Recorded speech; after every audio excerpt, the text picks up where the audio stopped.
Hello guys, what's up? Welcome, and here you can see that I have generated this animation using rendered image, and this AI is called vid2 AI. This is by Google, and you can use this because now available for everyone on experimental mode. So you have to just upload an image and type a prompt. So here I have typed a smooth camera transition and zoom in effect and animate water. Then you have to click on a run option.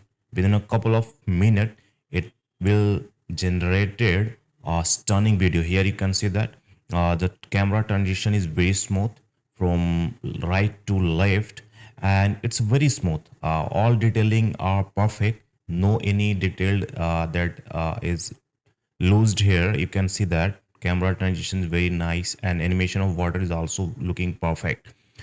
So guys, this is the AI by Google that is called Bid 2. So this is very insane, guys. So within a couple of years, you will see that the generation of uh, animation will be more easier for architect and designer.